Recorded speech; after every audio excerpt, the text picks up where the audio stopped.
Well, as a teenager, my next guest had the honour to work with one of the greats, in fact, one of the all-time greats in VW Frost, and had the honour also to wear one of the most famous set of silks in harness racing, the white with the black stars. That particular young gentleman joins me now as a very proud father, Scott Osmond.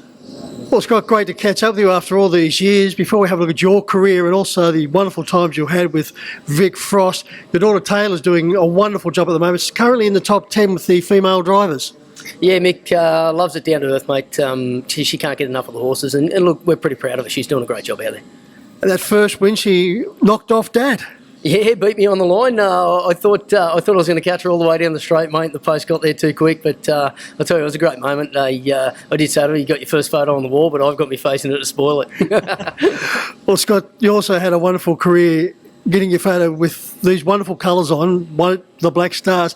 It must have been a great thrill pulling on one of the most famous set of silks in harness racing. Yeah, Mick, it was, especially when the opportunity to do it sort of every Friday night. Just a great thrill for a family that was so successful in the game, and to get experience from one of the best like that, it's unspeakable. What was the most important thing you learned from Vic? Everyday treatment of horses, Mick. To be honest, he once said to me, he said, in my stable all horses are equal. Then he looked at Westburn Grant and he said, but some are more equal than others.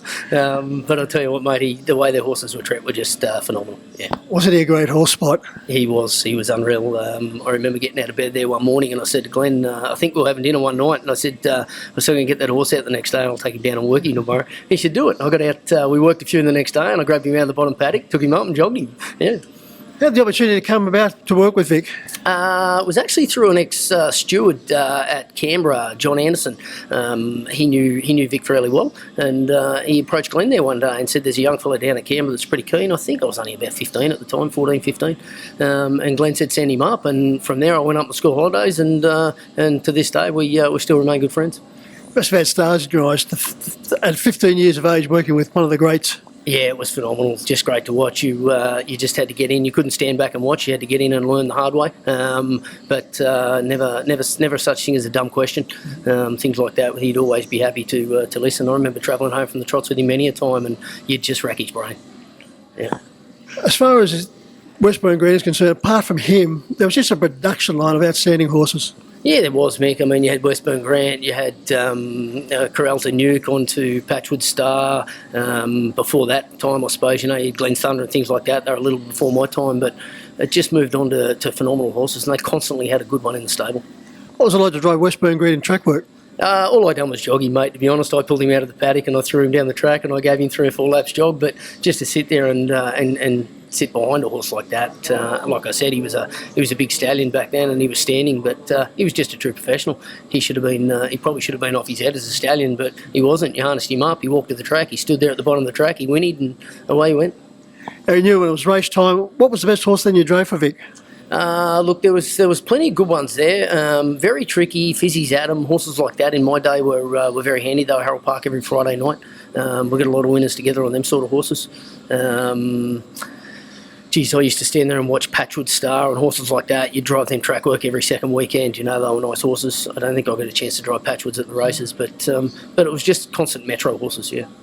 Now, Taylor's a third generation now involved in harness racing. I've used following the steps of your father, Ian. Yeah, they're at Wagga together tonight. Actually, we had a couple in at Wagga tonight, so they went there, and myself and my wife, Kylie, we come up here, and Mitch, our son, he stayed with Mum tonight. But look, they're over there. Her and Dad get on. Look, the whole family gets on well, so they're off there together, and they hopefully get a bit of luck down there tonight. And it's a wonderful family environment, a wonderful family team effort, and your wife Kylie certainly puts in a lot of hard work. Yeah, she do. Look, it's we've got a small property just out of Canberra. We've got all our horses and our track and our stables and everything out there, Mick. So it's one in, all in. You get out of bed, you hook in, you have a go, and you hope we can get results on race day. But I think there's 10 horses there at the moment. A couple of due to go for a spell, and we'll probably drop it back to 7 fairly soon. Just going back to Westburn Grant, there's a very interesting story about Vic's second marriage. You might like to pass that on? Yeah, we were only talking earlier. I was just saying we were talking about Westburn Grant, and I said it was pretty good to see. I wasn't at the wedding, but they tell me Spot was the best man. Yeah. And certainly, I don't doubt that whatsoever, because Vic just loved the horse. Of course, we're talking about Gail Geeson, his current wife. Yeah, that's right. Yep. Now, as far as harness racing is concerned, you take a backward step these days because you're running a very successful business. Yeah, I project manage for Hayday Group. We're electrical contractors. I think I've been there 25 years this year, Mick.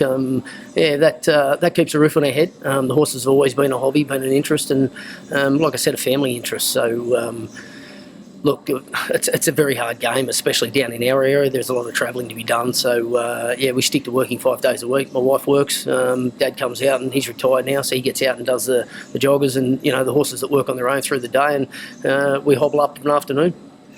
When we have a look at those golden years of Harold Park compared to now what we're experiencing here at Clumbananga, you must scratch your head with the times and the way things have changed. Yeah, how times change is phenomenal. I mean, yourself and me were only just looking at the honour board there, the 2-minute honour roll. Like I just said, if you got a two-year-old that goes 2 minutes half the time now, you get beat 20 metres. So, look, it's just the way the game's gone, isn't it? It's phenomenal.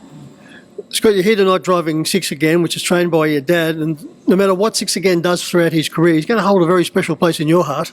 Yeah, he's a beautiful little horse. I got my 500th winner on him, Mick, probably about a month, 5 weeks ago now. Taylor normally drives him, and look, he was racing well, and I said I need to get this 500th winner up. I'm going to have a couple of drives here, and I was lucky enough. I really wanted to get in on our horse, and like I said, trained by Dad, owned by my wife Kylie. He was bred on the farm. He's actually the first horse to come out of the farm for us that is in our stable. It's winning races and all the rest. So, look, he's just a beautiful little horse. He's got a home for life. Well, Scott, it's been great to catch up with you. As I said, great to reminisce, particularly about VW Frost. I've got some wonderful stories, but I can't tell at the moment. But always he had that wonderful aura about him. The fact that he was so great, but he was also just a down-to-earth good bloke. Yeah, great, kind man, Mick. Like I said, the whole family was no different. I always got on like a house on fire, and I know I went to Queensland there a couple of years ago, and Vic made the trip to the races just to come and say good day. I'm going back probably 4 or 5 years ago now, but he went there with Gail just to say good day. I said, I didn't know if you'd be here. He should have seen you in, so I thought I'd better come. So, yeah, that's the sort of person he is. Great. Scott, it's been great to catch up with you, and thanks for those wonderful memories, sharing them with VW Frost. Yeah, likewise, Mick. Good to catch up after all these years, mate. Cheers. Thank you.